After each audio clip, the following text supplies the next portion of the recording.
Hello, welcome. My name is Marceline, and it's my good pleasure to introduce Juma SUDDY. He is the lead engineer at an offshore construction company in the United Arab Emirates, and he works in the petrol industry, and he originally hails from Burundi. Juma, welcome and thank you for answering the call. Thank you very much. Thanks for having me. Before we dive any further, I'm sure that a lot of people probably don't know what offshore construction in the petrol industry is all about. It seems like a very specialized field in engineering. So can you shed some light on actually what you do? Well, the petrol industry, especially when we talk about offshore, it will have many fields. Most of the oil and gas come from offshore. Offshore, so you mean from the sea? In the sea. Okay. Or in the ocean. Ocean, okay. So they have to extract the crude oil from subsea to get it inland. So there is a lot of infrastructure that they have to build to be installed in the sea or in the ocean in order to get that oil. And in simple terms, basically we call it offshore construction or offshore field. So there is a big industry, oil and gas industry that works just in the sea, not like inland. Okay. So within my field, it's just a part of the construction, but we specialize mainly in survey, which is, it can be subsea survey or to inspection of the subsea infrastructure which are installed offshore. And that's mainly our field. Very good. So there is offshore drilling, which is getting petrol and gas and oil from the ocean. And then there is, so that's opposed to the onshore, is that how we call it? Like if you are drilling from, say, from the ground, that's onshore. Right. Yes, so onshore. So your work is in offshore construction. So that means you spend most of your time on the sea, is that right? Yes, in the past we used to spend time in the sea, including myself. But at the moment, my job is mainly inland, where I have to look after the equipment that we use in the offshore survey, subsea inspection. So at the beginning, basically, you have to work offshore to understand exactly what's going on. And as you go or you climb up the ladder, you start coming inland where you can manage things from the land. But we still work offshore.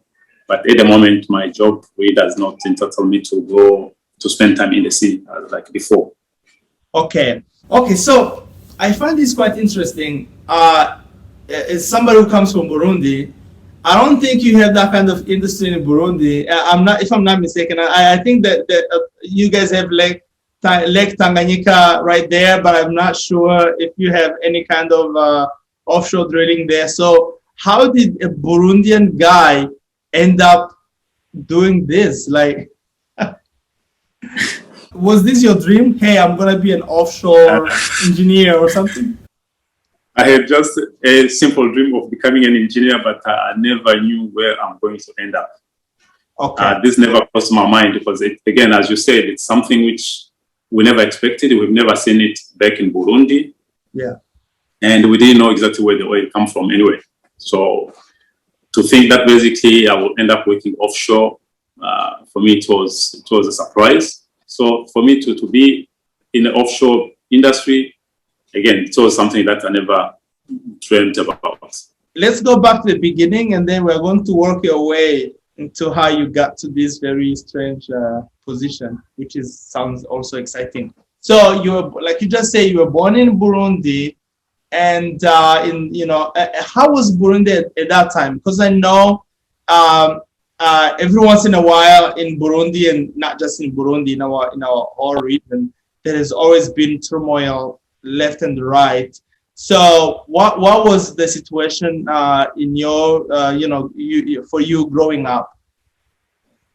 Well, growing up in Burundi, I think it was one of the best country.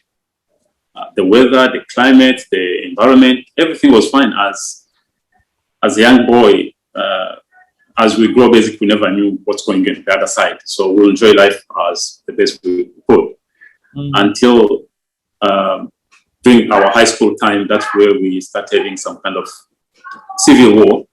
The thinking of the future, what might happen tomorrow. If I stay here, how will be my future? If I leave the country, what will happen?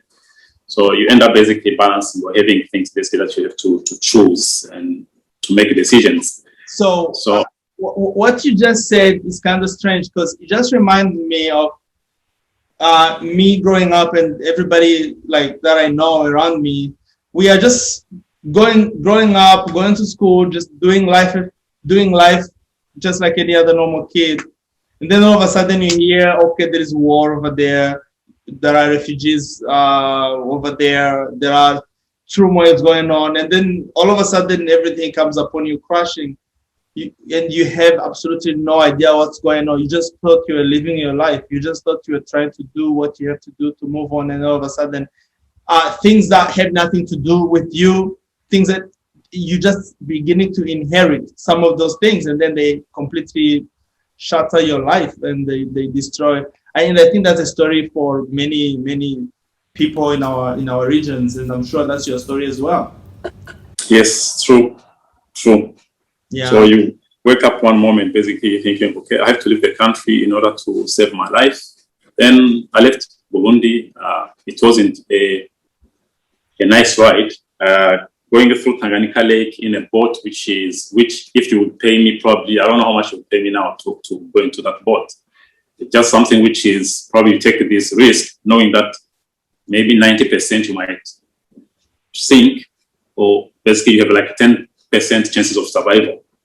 But you still take that risk, and then you cross the Tanganyika Lake. So you are saying the situation got bad that you decided to take the boat and cross the Lake Tanganyika, and the survival rate was 10%. Like there was a 10% chance for you to make it to the other side. That's what you're saying? Yes, because if you look at the boat that you are going in and how many people are in that small boat, really, you do the math, you look at it, it's like, no, I don't think that will get the other side, but no choice. No, this is now one way. Basically, but you don't even look back. You know? Yeah. So you go for it. It's like, okay, this is my way out, and that's it. If you can tell me maybe just briefly, what were some of the things that were going on in your country that led you to decide, okay, it's better for me to bet on this 10% chance of crossing the river rather than staying here in this place? Back when I look at basically like 93, when the elected president was killed, then the following years, 94, 95, 96, things that were happening in Burundi, they were not good. In reality, well, it's a civil war, but again, the people who are being killed or who are being affected is just the youth, the young generation, this age bracket of between 15 up to 25, which is students who are in high school, students who just finished high school. So this category basically was being affected a lot, and I was one of them. Right. So for me, when I look at it, it's like, okay, this is my position. So if I stay here, I'm within that bracket, which might be affected in one way or another.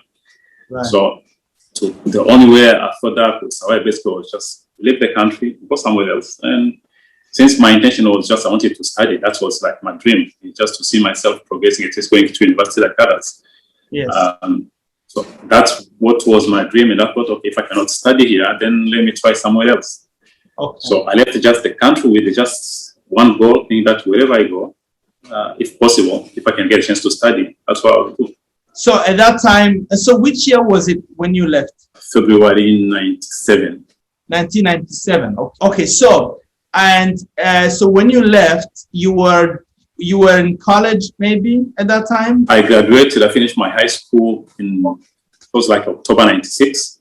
Okay. So I spent 4 months just doing some odd jobs. Yes, my target was basically to go to study, but at that time there was no chance. Right. So things were not looking good.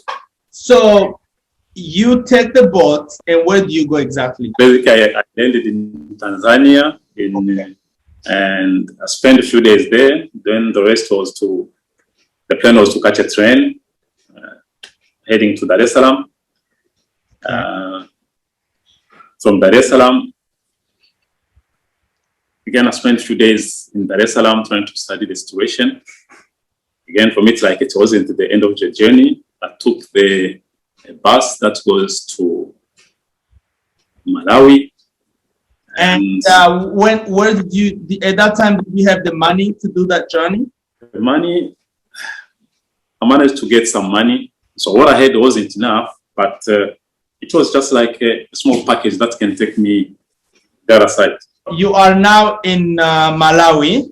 So, okay, Yes. Let me ask you another question. So you had passport. Did you have a passport? Did you, or were you bribing the guards? Like, how were you going from country to country? I didn't have a passport, but the passport was never stamped anyway.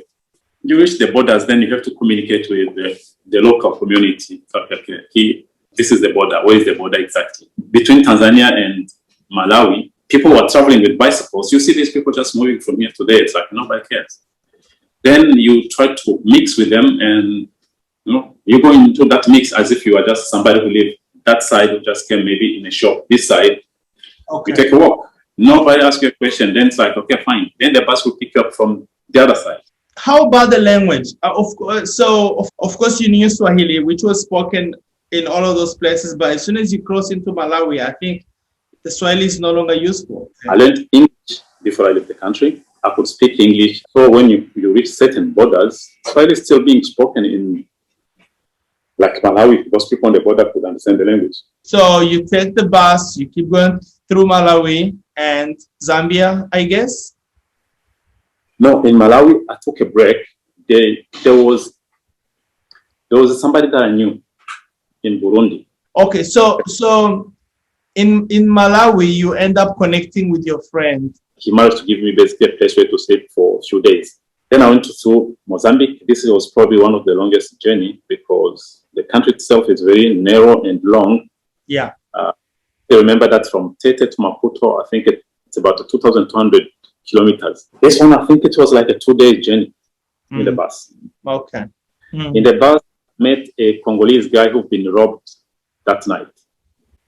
This man, we start talking in the bus because he was so agitated. So he needs someone who can comfort him. Then we start chatting.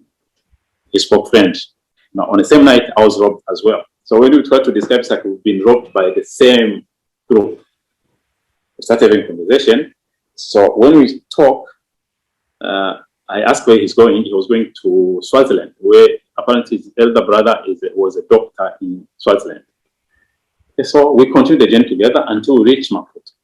So Maputo, apparently his brother in the past, when he passed in Maputo, he had a friend who gave him a place where to sleep. Then we start connecting now with this person who can give you a place where to sleep as well. So as African hospitality, it's like if you are with somebody, definitely will not leave you outside. Yes. That basically ended up going with him to the person that he knew. So this guy, he took us, okay, guys, this is what I have. We decided to share basically the space that he had. And I spent a few days there. Then I started looking also for me to how will I continue my journey. So I went to a refugee camp. Let me ask you this. Okay, so first of all, in Mozambique, they speak Portuguese or Spanish? Portuguese. I had not even a single word. As you kept moving, what in your mind, what was the ultimate destination? In Africa, I saw South Africa as one of the developed countries, basically, when we were studying our geography, studying Africa itself. So I thought, okay, maybe if I can reach that side, might be a better country compared to where I am. So I thought, okay, my target, either Johannesburg or, because I knew those cities just from geography book. So my target was at least to reach Johannesburg, and then so happened. Okay, all right. So now you are in Mozambique, and then you try the refugee camp, right? So going to the refugee camp, again, refugee camp have probably their own stories. I didn't spend enough time there, but when I got there was already like African football matches, African kind of Cup of Nations. So you have different African nationalities in that camp. Rwandan team, Burundian team, Congolese team, Tanzanian team. So you find these things basically people are playing there. You forget that people come from countries where they've been in war and this. That was happening. And I remember the timetable, basically it was that like the morning time, you have to go in a class to study Portuguese. Then afternoon we'll be doing those football. I remember being given just a knife, you get a shovel, then they show you a small bush, you have a tent. It's like, okay, you're going to cut a grass here, you're going to set up your tent here, and this will be your room. I spent a few days there, but for me, again, my time there, I was trying to learn to study the geography now in reality, because now it's no longer in books. You are facing reality. How do I get the other side? So you try to gather all the information that you can. Then I decided to leave the camp, and this bus will take you up to South African borders. Then when you get close to the borders, again, you start mixing yourself with the local community. For those people, they will know exactly where is the border, how do you cross this side, go through the bush. And here now we are talking about the border between South Africa and Mozambique. Yes. So from Mozambican border, the nearest place I think was Durban. But for me, it's like I thought, okay, I'm going to Johannesburg. So we try to get information from people who were there. Then they would say, okay, transport to Johannesburg. Then they managed to direct me a place where we can find the transport. Then I took this pickup. I went with this man up to Johannesburg. Now you end up in a place in like the following day, morning time, around probably 2 o'clock, 3 o'clock. Now you are in town, in a town that you don't even know. You don't know anybody. So now you are there. This is Johannesburg. So where do you start? Now, funny enough, the money was almost finished. I think I had like 5 rand coin left in my pocket. And that was it. There is a guy who passed where I was standing with my bag. In the morning, he was, I think someone was selling like a fruit and veg. He passed here, going to his stand. That was around 6 o'clock in the morning. But I don't know where to go. This guy, when he finished his day, evening time, he passed the same direction. And you were still there? Still there because, you don't know where to go. This guy, when he came in my way, he asked that question. So I saw you here in the morning. Where are you going? Maybe because he thought that maybe I'm waiting for a bus because it's a big bus station. So he thought that maybe I'm waiting for the bus that goes in a certain direction. So maybe I missed the bus. So I started talking to him. I told him, no, I'm just a refugee from Burundi. So, okay. So he told me that he knows a place where some refugee people live in that area. All right. Please take me there. So we took a long walk. We end up in a house. There's a house, the name was Welcome Home Center. So in that house, there were some Tanzanian refugees who are living there, some South African who were living there, like people who cannot help themselves, people live in the street. So there was a place they can just come and have some food. I had to go there to check if I can have, basically if they can help me. Okay, beginning, basically they refused that there's no place, but I said, okay, just one night. Let me stay here for one night, and then the next day I can continue my journey. So they let me sleep one night. Then the next day, I had to ask basically where the Home Affairs for refugees so that I can present myself and see if I can get some assistance. So the following day I went to the Home Affairs in Johannesburg. They showed me the Red Cross office. The Red Cross gave me a half kilo of corn, and you get a small toothpaste and a small packet of beans. But this you cannot even cook because you don't have facility to cook. So again, evening time, I end up going to the same house. No choice. So then you start negotiating basically that you can stay there if you can. So after a few days, you start now the survival skills. I start walking around the street looking for a job. Right. Now I end up in one shop that sells clothing. I think the owner happened to be probably a Pakistani. Pakistani, you say? Yeah. Okay. So I told him that I'm looking for a job, and this man asked me what kind of job can I do. I said, well, any job that you give me, I think I can do it. So for sure, yeah. He took me inside the shop, so he showed me the sewing machine. He asked me if I can use it. I said, yeah, no problem, I can do it. So they gave me a test on the sewing machine, and Yes, this happened to be my mother's trade. So back home, when we were growing up, basically, our mother would teach us how to use a sewing machine because that's what she used to do. So I spent a couple of months working there using a sewing machine. After 4 months, I decided, let me check what's happening the other side. I moved to Cape Town. So I moved to Cape Town, and when I got in Cape Town, the guy who gave me a place where to sleep, I didn't know him in Burundi, but he was a Burundian.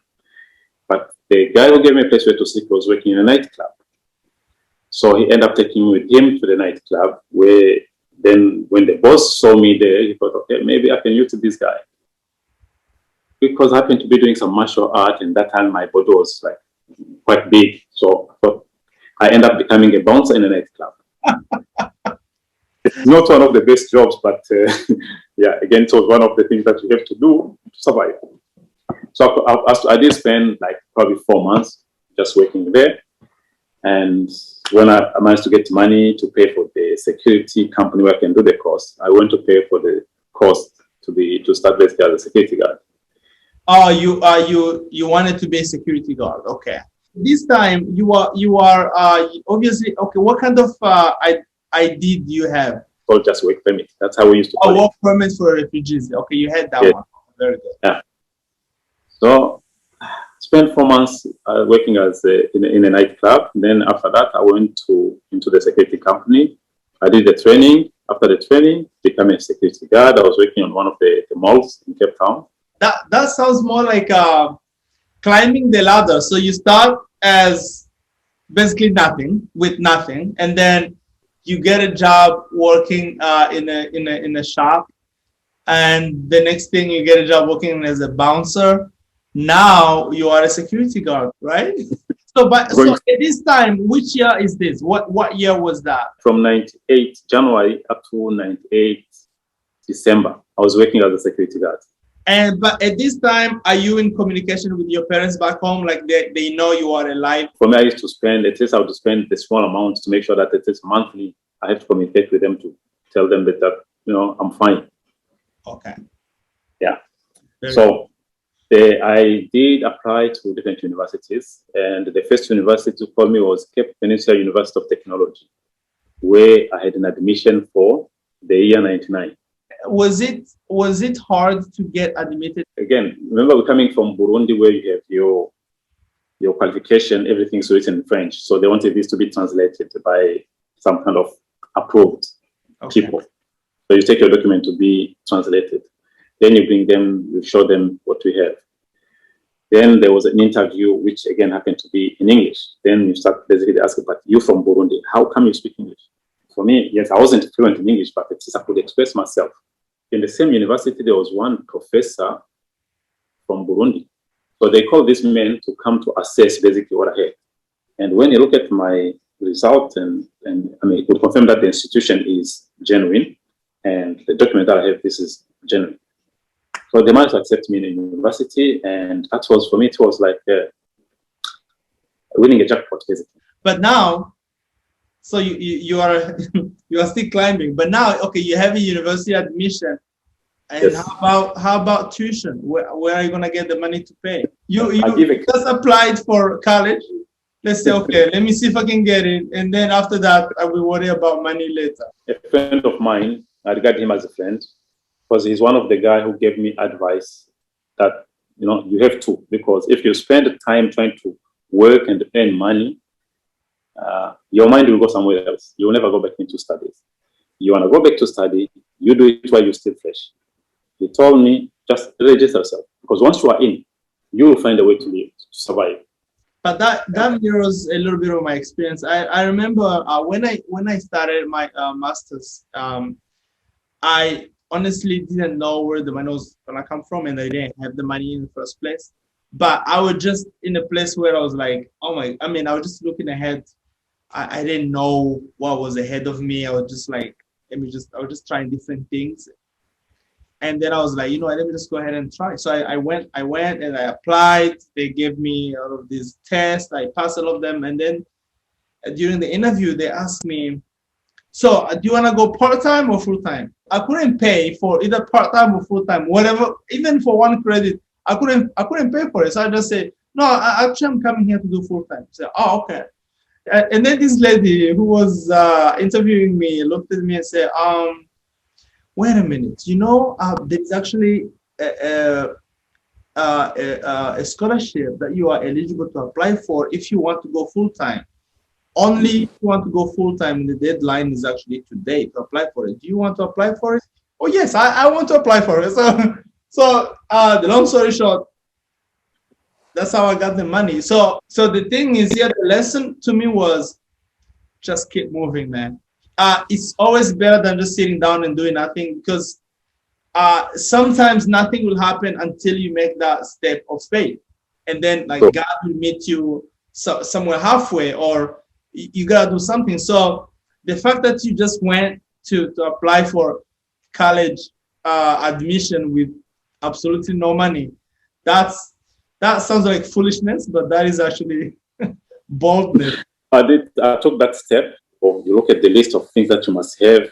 Okay, fine. This one you buy it, and you go there. You have that small amount at least to pay first, so you can get your student card and stuff like that. Then okay, you are in. Then okay, you start planning basically like, how do I survive? So whatever you have saved basically for a year during your security, it's not enough to even pay your rent or to make you, to push you basically through the year. It will not happen. I tried, go to study, just come home, and weekends, you're still knocking, basically you go back to the office of the security company. Whenever they have like this site where somebody's absent, so they will take you there. So when you go to work in this place, maybe starting 6 evening, so you've been in school in the morning, evening, you go to the security company, they take you to some places. The first year, I think, went like that without issues. Money that you were making as a security guard was basically enough to cover the tuition. Well, you have to sacrifice something basically in order to get something. Yes. Money wasn't enough, so I started looking for another job. I end up basically working weekends. There was some jobs on, it's called Kenworth Race Course. It's a place where they do this horse racing. Right. So the security guard, like night shifts whenever I can, and sometimes a weekend I will go to the race course. So I start working as a security also to the race course. But again, during the week, go back to study. This went on until one lady who was a TV manager, we met in the lift, because that time I was working as a security guard, but in the lift. So this lady, she used to have one small phone, which was like a limited edition. So one day she came, she had another phone. So just curiosity only, I asked, okay, where's your small phone? She told me that it's broken. I said, well, bring it to me, I think I can fix it. So, can you fix a phone? I said, well, I can try. So, okay, what do you do? I'm studying electronics at university. Really? So what are you doing in the lift if you can do electronics? So, well, this is the job that I have. So, come to my office afterward. Okay. I went to her office. Then she asked me, okay, can you work on camera? No problem, no issues. Then she told me basically from the next Sunday that I'm going to be a TV cameraman. So I started training as a TV cameraman for the race course, so for the TV production. Now, the salary of the TV cameraman, this was probably like maybe 10 times what the security guard was earning per day. Yeah, like working 2 days there, that was probably covering like a month that I would spend working as a security guard. So I started doing some training on camera, because they will have cameras on different positions of the race course. And once you master them, basically you start now working as you start getting your full payment basically as a TV cameraman. So that became like my other part-time to support with my studies. That went on. So study, work security guard, and work as a TV cameraman. I went to apply for a job as a waiter. Now, to some stage, I remember having basically to work as a waiter and as a TV cameraman. Then I stopped basically working as a security guard because this TV cameraman was paying me enough. Then our technical universities, since like the third year, you have to do some practical in the industry where they can assess your knowledge. They will send your CVs to different companies. Then you get called, you go for interviews. So at this point, you are pretty much close to finishing your program. Yes. Okay. So we start looking for a place where now I can apply this knowledge that I've learned in those few years. Mm-hmm. My first interview, it was a company that was doing programming on ATM machines. It wasn't my field of expertise, and I couldn't make it. Second interview, that's a company called Marine Solutions. What's yours is yours. Basically, nobody can take it away from you. Because when I went to this interview, I broke all the rules that they taught me for the interview. What do you mean? I got lost from the train station. I took a wrong direction. The secretary is calling me, and I don't know which way to go. Until she gave me direction, yes, I went running basically to try to be there on time. So I couldn't be there on time. By the time I got there, my shirt was wet because of running in the street. You know, so that reminds me, have you seen the movie called The Pursuit of Happiness? That's exactly what it was. Okay. So I told me, okay, go upstairs, just wait for the bosses because all the managers are not here. Then, okay, fine. That became an advantage. Managers were not there. So I went to sit there to relax so that I can cool down. Now, in there, she gave me some brochures that I can go through to try to familiarize myself with what's going on in that company. I look at the brochures. This machine that I see there, it's like, I've never seen these things before. Not even on TV, not even in magazines. I look at these brochures, it's like, I don't know what it is. No. Then, a few minutes later, managers came, technical manager, operating manager, and the managing director. So they sit here, then they start asking me questions, and so we went through these things. Go through interviews. Then when they reach languages, then it's like, okay, this guy can speak French. So they look at me like, really? Can you speak French? I said, well, yeah. So beside the knowledge that I've acquired at university, the language also became an advantage. The reason, because the company had a contract with France Telecom. They were managing some of their equipment or their assets. I think like 90% of the crew were French. Then you have the South African who are working there. So somehow basically I became like the intermediate, the in-between. So that was my starting point. I started basically my first job now, or my first real job. And what was your job title there? Well, again, you have to start as a trainee. I had to do basically the training on this kind of machine. And the machine that was there, basically it was something which is probably like 5 tons. So if you think about it, basically it's like bigger than a small SUV. But this basically goes in the water. You control it just like a small toy. Yes. But control cabin where you are sitting, you have like a number of monitors. So this thing will be fitted with a number of cameras, big arms. So just to make sure I understand, this company, Marine Solutions, so what were their field? They were not in petroleum, right? Well, the service that they offer, it goes with the petrol.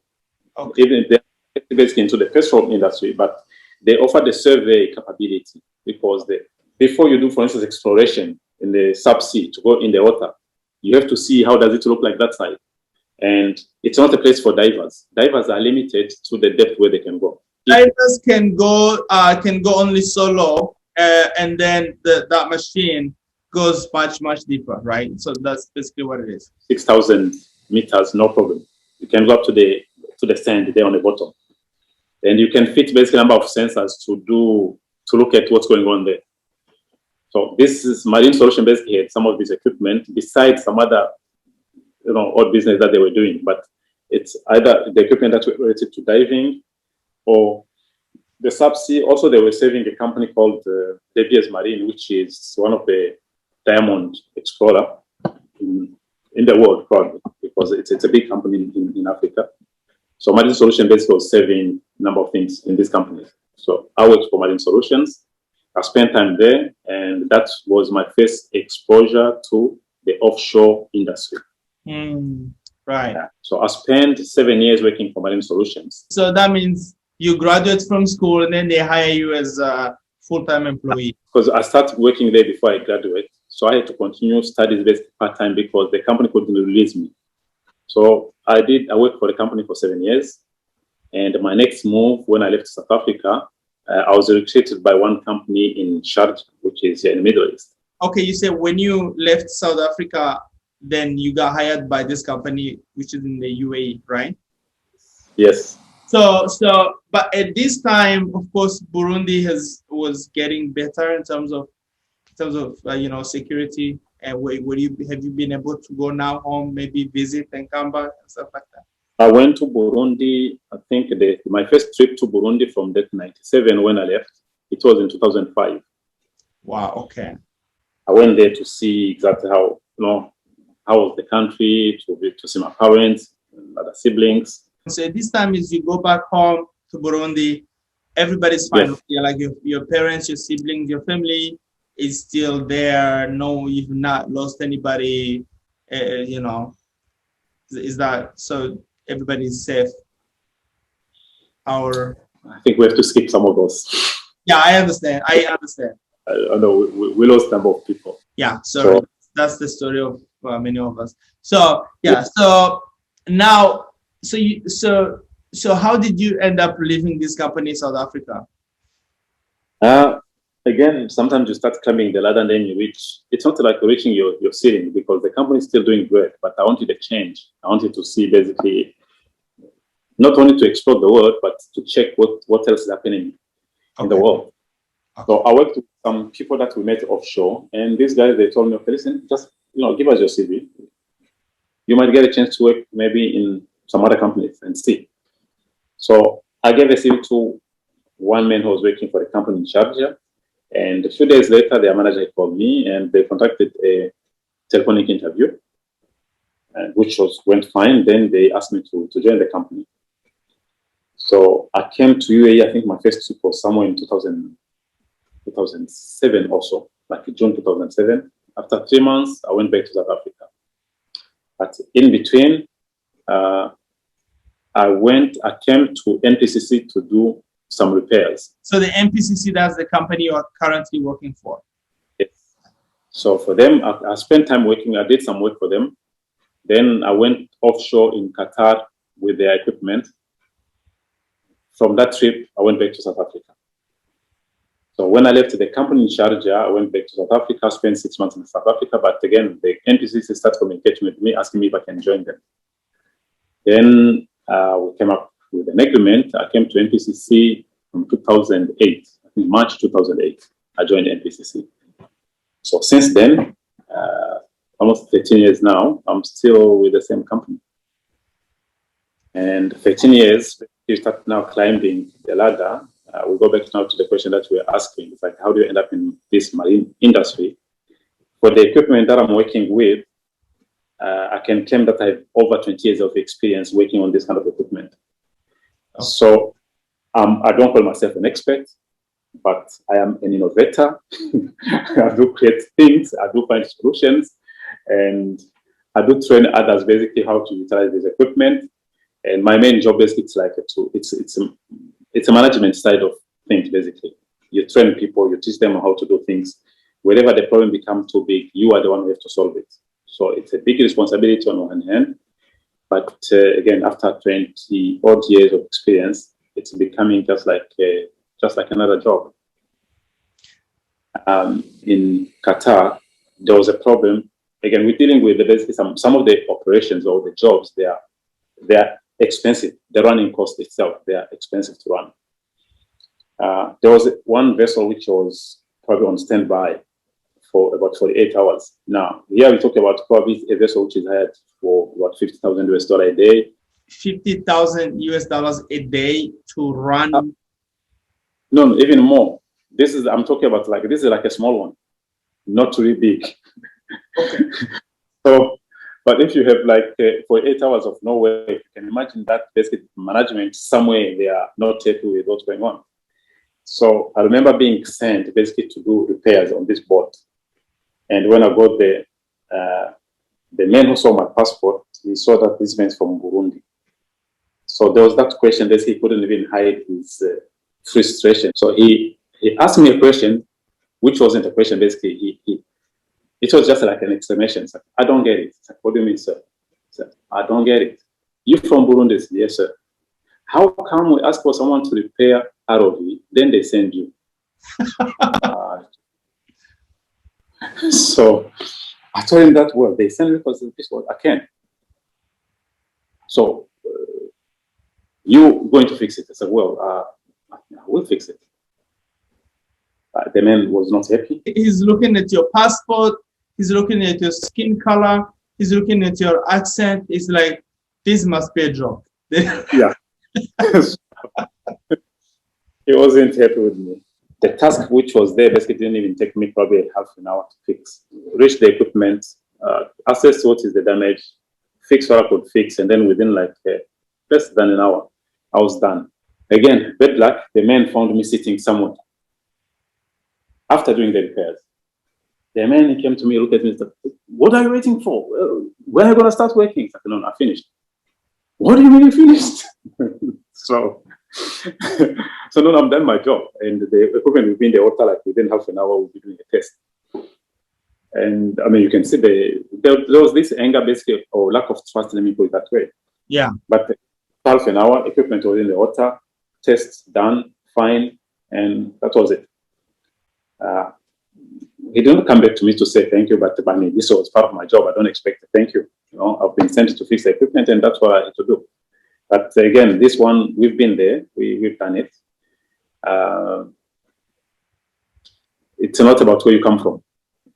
No, it's about what can you do. Have you been into incidents like this? I mean, like with people doubting you because of who you are, because of the passport that you have? It does happen, not once, not twice. I mean, it's a reality that probably we have to live with, but it does happen. And I mean, sometimes people come in looking for Mr. Juma. I don't know what they expect to look like, and yeah, it's me. But they start looking around, like, sure. You know? So no, there was a situation where some equipment basically that were hired, and they were returned back to the owner. And this guy was not happy, so he called the manager. The manager told him, okay, this is the number, call this man, he's the one who can help you to fix your equipment. The guy from the other side, he called me. I tried to explain to him what can be done. He said, no, I need to speak to an engineer. I said, okay, fine. I told him, call the boss, he'll give you another number. He tried to call. The guy, he received another number. Again, it's another, my phone. He called again, he said, it's me. I tried to explain to this man, sir, if you need help, you have to be able to listen to me. If you cannot, we cannot find a solution. So he had to cool down and try to listen. And we've been in this kind of situation a number of times. I've seen visitors basically who come to try to explain their high tech. And whenever they come, basically the boss will tell them, okay, I think you need to speak to Mr. Juma. So when they come there, who's Mr. Juma? Then I'll put my, like a finger up, but with shyness, because they don't believe that basically I'm the one that they were supposed to talk to. But when you sit with them, then you start, you keep quiet. It's fine. They can explain what they explain. But when you start now voicing yourself, sometimes some people can pick up that basically you are not just a learner. Or, you do have some knowledge somewhere. Right. And on that ground, basically, sometimes you do earn that kind of respect that you can communicate on the same level. But otherwise, this tendency is always there where people just look at you. It's like, no, cannot be this guy. Yeah, so that's really sad. Again, that's the kind of treatment that people of our skin color receive in many places. But again, the good thing is once you are given an opportunity to showcase what you know, or to showcase your skill set, your experience, then people end up finding out that actually you're just as good as anybody else. So a lot of time, all we need really is just an opportunity, right? So all we need is just that chance, to be given that chance to be, so we can be on that stage and then just showcase what we know and showcase our skills, our potentials. Sometimes that's really what we need. We need to be given that chance. This is interesting. So how big is your company?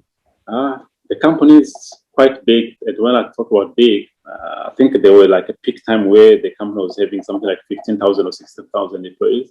One of the things that frustrates me is I'm a Pan-Africanist. I love Africa. I want Africa and Africans to excel, especially socioeconomically. Look at the skill sets that you have, but you cannot employ them in your own country. not because you don't want to, but because there is no opportunity for that. When you try to see where Africa is, what do you think is gonna take? Do you ever have those reflections? Does that bother you as well? It does. It does bother me. And if I look at, for instance, Burundi, they'll tell you, oh, there is oil in Tanganyika Lake. We don't know who checked it, who's done these studies. And if there is, or if this can be found it to be true, then you have to start thinking about how much would it take basically for the country to do it? Do they have to bring only the so-called experts, people from outside to come to do this job? Or they can start checking around the world? Because maybe I might not be the only one in the oil and gas industry. There are plenty of others who are in the same field, maybe in different countries. So do they know what we do back home? I don't know. What is going to take? On one hand, probably if I look at Burundi, where I can understand basically the business model, how do they do things. Some of the businesses in Burundi, you just copy what exists, what is being done by this person, then you try to make the same. But there's no creativity or thinking deep. It's like this can happen, or this can happen, this can happen. We're still depending on I think the oil comes from other countries. We don't have our own oil in Burundi. But if there is, for instance, if they've done the studies and find, okay, there's a reserve or this amount, how much would it take maybe to try to get hands on it? You know, if those things can be done, at least we can start having these dreams that one day we can go back home and work in the same field. Because by that time, basically, we have probably too much experience to be able to excel or to show others or to work basically where you're supposed to have the so-called experts who are coming to teach us what to do. Then you can have basically local people who will be able to do this kind of jobs. How much is it going to take? Until now, really, I don't know. When I look at back, I don't know how is the education system now, if it's getting better or weaker. I mean, when we were studying, we still believe that our education was probably better than what is coming now. So I think it's something that we have to look at, go back to education system, what's being taught, and some subjects basically I think our country should teach things that are relevant to our environment. Right. If you study agricultural engineering in Canada, so they teach you the agriculture based on their own environment. So can you apply this in Nigeria? You wouldn't, because it's a totally different environment. So you cannot come up with these things that I've seen how they do it that side, and I'm going to do it here. It's totally different.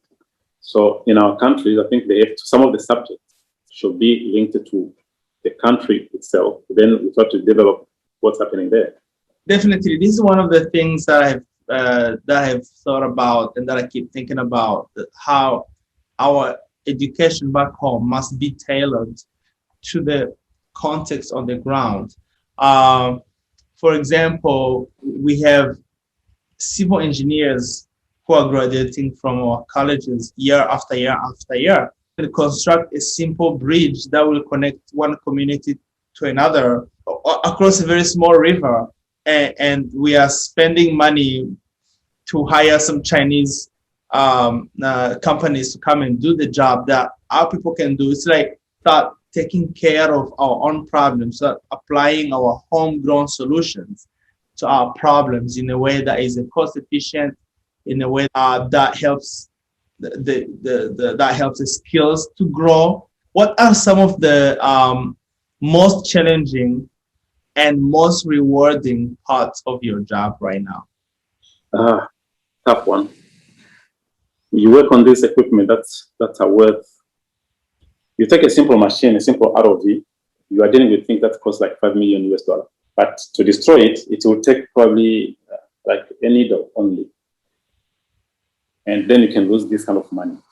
Now you can imagine your manager being there and you come to tell him that, okay, this thing is broken. Wow. Okay? There will be consequences. Now, you have maybe your machine onto a big barge, these vessels that are working offshore, which the operation cost daily is maybe 200, 300 or 400 US dollars per day. Okay. You have some places where, for instance, you are doing a job where they have to shut down an oil production line you know how much those things cost per day. So if, for instance, one oil field is producing, let's say, a couple of maybe 2 million barrels per day, what is the value in the market? You know, we always see this on TV.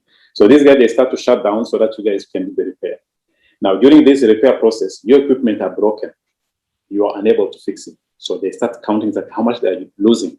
So you start having basically some big people that side talking to the other big people, talking to other big people. By the time your boss basically is reached, he will be shouting at you like something else. Now, when you have basically this equipment being sent offshore, you start feeling, okay, is everything fine? Is everything fine? There was some assessment that was done, some of this psychometric kind of test recently. So I was part of the experiment, and one of the findings, basically, they told me that I don't trust anybody. It's not a matter of trust. This is like, I mean, millions that can be lost just like that. So this man, when he was asking me, basically, I told him, I don't trust people. But when it comes to this equipment, basically, it's like I am accountable for anything that will happen. So even if I can delegate my work and put people to do the jobs, but I still have to come and confirm that things are done according to the standards. Right. So I have to make sure that these things are done. So sometimes you end up doing like a job twice or 3 times to make sure that there's no mistake, there's no error in what has been done. So that's the challenging part. What's the rewarding part or the exciting part? Exciting part, basically, it's like having experience, for instance, in the field where I am. I feel myself that I'm in that comfort zone where if I have a team, for instance, offshore, they have a problem, you can talk to me on the phone. It's like I can go through the circuit and explain to you from A to Z what to check, what to do, what to check, what to do. And when you feel that like a problem sorted, then, you sit back and relax. It's like, wow, yeah. I can fix this thing remotely without even moving. Then you start appreciating basically the background, the parents that raised me, the school where I went, primary school, high school, the teachers that I met, friends, those who supported me basically through the journey. You start feeling that this is the result, being able to get to this stage, especially when I look at where I came from. I'm sure there are millions of ambitious Africans who are being stopped by lack of opportunity, who are maybe in your position some 20 years ago or some 30 years ago when things were happening in your country. What would you tell them? Is it just a matter of luck? Were you just lucky? Luck does not really find you in bed, and your actions are very important. You have to be able to wake up and go to look for what you want. You have to go to seek for it. We'll go back again a little bit to what we've seen in some societies. You have to wait for uncle to connect you to somebody that he knows. Then somebody will call someone that he knows. Then it's like, okay, I found you a job. So once basically some societies that are depending on this kind of things, then it's like you don't trust yourself. You don't believe in even what you have. You have to expect someone to give you a connection. Fine, helping hand or having a stepson, it's okay. But a young man, if you are strong enough, don't just sleep and spend time basically smoking and having just drinking tea as if that's the whole world basically around you. No. If you can, at least, first of all, do not neglect a job. Any job, if you can do it, it can take you somewhere.